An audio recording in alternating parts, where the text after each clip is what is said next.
Пора готовить полезную еду. Всем привет! Я Анна Оськина, и сегодня будем готовить самый настоящий борщ в миниатюре. Девочки, посмотрите, какую кастрюлю борща нам приготовили! Ура! Ням-ням-ням-ням-ням! Куклам не хватает вкусных супчиков, а еще вы просили меня наполнять холодильник хорошей, полезной, здоровой едой. Посмотрите, сколько комментариев от вас я получила, и это не все, а лишь небольшая их часть. Поэтому сегодня будем лепить, варить, жарить, в общем, готовить самый настоящий суп. Ставь лайк, если тебе уже понравился этот супчик, и пиши в комментариях, что еще хочешь увидеть в моих мастер-классах. Конечно же, подпишись на канал, чтобы не пропустить новинки. И переходим же скорее к мастер-классу. Для работы я выбрала полимерную глину Фимо, которая отлично подойдет для приготовления борща в миниатюре. Также мне понадобится небольшая рюмочка, которая станет основой для кастрюльки. Раскатываю пласт белого цвета толщиной примерно 1 мм. Ставлю на этот пласт свою рюмочку и аккуратненько вырезаю по контуру дно. Это будет дно кастрюльки. Раскатываю еще один пласт белого цвета и аккуратненько вырезаю из него невысокую полосочку шириной примерно 2 см. Этой полосочкой оборачиваю рюмочку таким образом, чтобы полимерная глина встретилась с пластикой на донышке. Пальцами аккуратно замазываю шов.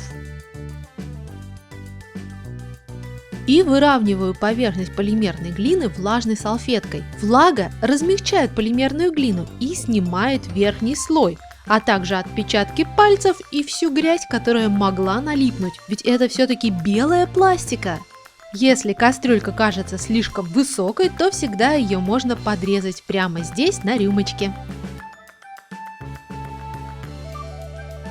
Для кастрюльки понадобится крышка. Раскатываю пласт белого цвета толщиной 1 мм и накладываю на круглую вазочку, чтобы крышка была округлой. Хорошо разглаживаю пластику и вырезаю металлической формой. Но если у вас нет металлической формы, то можно вырезать любой крышечкой или приложить тоже донышко рюмочки и вырезать по нему. Катаю маленький шарик белого цвета и прикрепляю посередине крышки. Это будет ручка.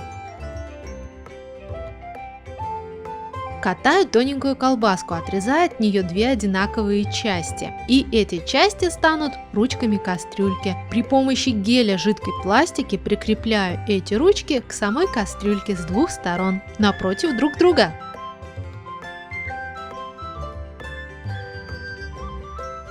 Вот такие детали кастрюли у меня в результате получаются, и я отправляю их запекаться на 20 минут при температуре 110 градусов. Беру большую круглую бусину, приклеенную к зубочистке, она похожа на чупа-чупс, и раскатываю пласт толщиной 1 мм белого цвета. Накладываю этот пласт на бусину и хорошенечко натягиваю, разравниваю. Но сильно не тяните, иначе пласт просто порвется на бусине. Нужно аккуратно пригладить его. Чтобы убрать пыль и отпечатки пальцев, можно воспользоваться влажной салфеткой. Вы это уже знаете. А затем аккуратненько отрезаю лишнюю полимерную глину, и у меня остается тарелочка. Не забудьте сделать дно. Прижмите тарелку к рабочей поверхности и отправляю на бусине тарелку запекаться. А теперь делаем овощи. В белый цвет добавляю капельку оранжевого, тщательно перемешиваю, и получается нежный оттенок, который похож на цвет картошки. Из этого цвета раскатываю толстенький пласт толщиной примерно 2-3 мм и кладу пока в сторону. Беру кусочек полупрозрачной пластики. Она так и называется – полупрозрачная. Добавляю туда капельку красненькой и капельку оранжевой и тщательно перемешиваю. Получается такой чуть-чуть подкрашенный красным оттенок, который очень похож на цвет капусты, которая сварилась в борще. Из этого цвета раскатываю очень тоненький пласт, видите, он у меня даже рвется, и тоже кладу в сторону. Беру кусочек полупрозрачной пластики, добавляю туда уже чуть побольше красного и перемешиваю. Это будет цвет свеклы.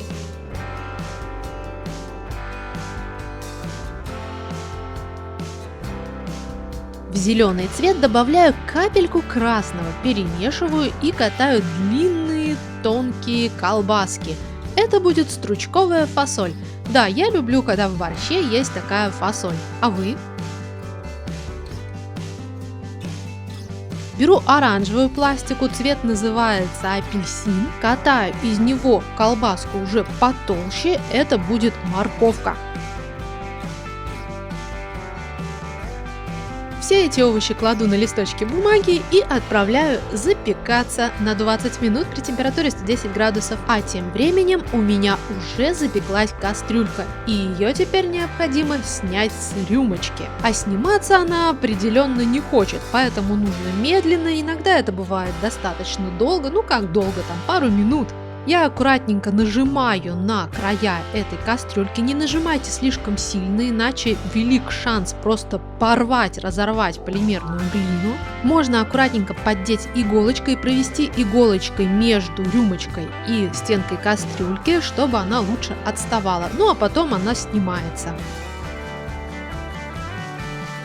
Также снимаю крышку кастрюльки. Ну и тарелочку, само собой.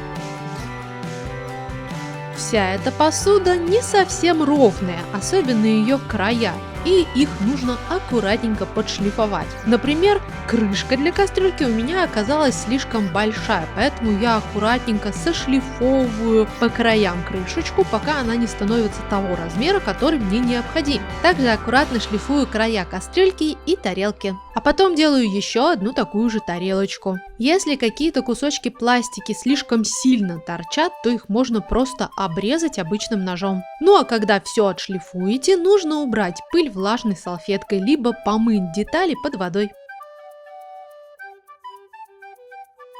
Пока я шлифовала посуду, у меня уже приготовились овощи, и мне их нужно аккуратненько нарезать на мелкие детали, чтобы можно было положить в супчик. Капустку я нарезаю просто ножничками. Сначала я взяла маленькие маникюрные ножницы, но ими оказалось резать не совсем удобно, поэтому я взяла уже ножницы побольше и стала резать уже ими. Я нарезала длинные полоски, а потом складывала эти полоски вместе и уже резала их на маленькие детали. У меня получается как будто бы рубленая капустка. Цвет, как будто ее прям только что достали из борща. Вот такая гора капусты у меня получилась. И теперь я перехожу к свеколке. Нарезаю свеклу точно таким же образом. Сначала на полоски, затем полоски складываю вместе и нарубаю. Только свеклу я нарезаю чуть-чуть помельче. Пришло время картошки. Ее нужно нарезать кубиками. Сначала я нарезаю длинные полоски, они такие достаточно узкие, их размер где-то 1,5-2 мм, а затем эти полоски лезвием нарезаю на кубики. За картошкой следует морковка. Морковную колбаску нарезаю на дольки и каждую дольку делю пополам. Получается такая вот крупная морковка. Ну а затем нарезаю фасоль. Все, что нарезала, перемешиваю. Получается вот такая вот овощная смесь для супа. Ну а сам суп я буду делать из геля жидкой пластики. Наливаю гель в рюмочку, в ту самую, на которой я делала кастрюльку. Если вам жалко рюмочку, то можно использовать одноразовые стаканчики. Крашу в рюмочку бордовую сухую художественную пастель, либо можно добавить маленькую капельку подходящей краски и тщательно перемешиваю. Беру кусочек ненужной пластики. Я смешала обрезки от предыдущих работ, смазываю дно кастрюльки и дно тарелочек гелем жидкой пластикой и отрываю кусочки от полимерной глины, выкладываю ее внизу. Это такой слой, который не будет видно, но который позволит нам налить чуть меньше борща, чем это необходимо. Все-таки проще заполнить половинку кастрюльки и половинку тарелки, чем полностью. Итак, сначала я наливаю бульон в кастрюльку. Очень аккуратно, не спеша, не испачкайте стенки кастрюльки. Затем разливаю бульон по тарелочкам.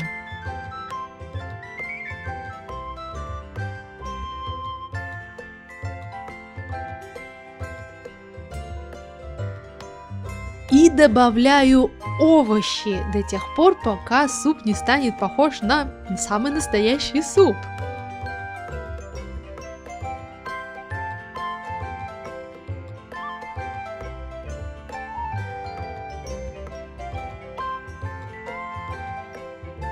Мне кажется, что выглядит очень реалистично.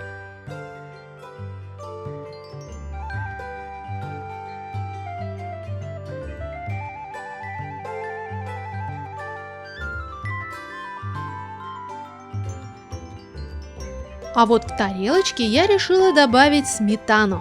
Для этого наливаю капельку геля на крышечку, сверху крошу сухую художественную пастель белого цвета, либо можно взять мел, либо можно взять белую краску, перемешиваю и добавляю сметанку в тарелочке обычной зубочисткой.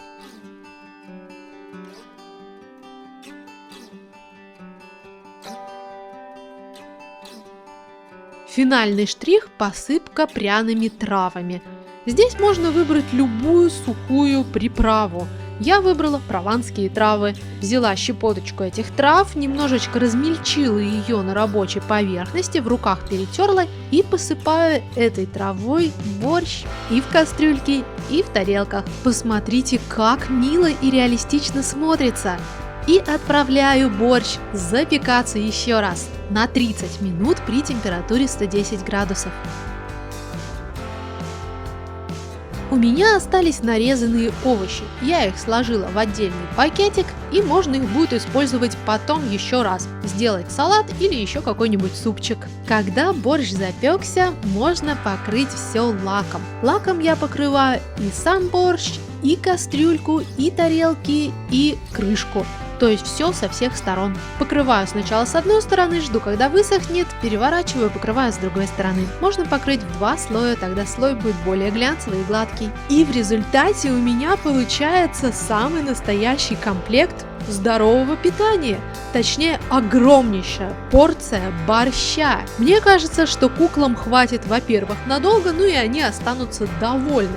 Пусть они следят за фигурами и за своим здоровьем. И вам тоже желаю есть побольше вкусных, аппетитных супчиков. Жду ваших комментариев. Что еще вы хотите, чтобы мы приготовили для кукол в миниатюре? Ваши советы и комментарии я очень ценю и всегда с большим нетерпением жду их. И возможно, что именно твоя идея мне придется по душе. И, конечно же, смотрите и другие мои мастер-классы, в которых вы найдете много интересного. Жду ваших комментариев, ставьте лайки, если вам понравился этот борщ. И, конечно же, подписывайтесь на мой канал и нажимайте на колокольчик, чтобы не пропустить все новинки, что еще мы придумаем для наших куколок. И до новой встречи!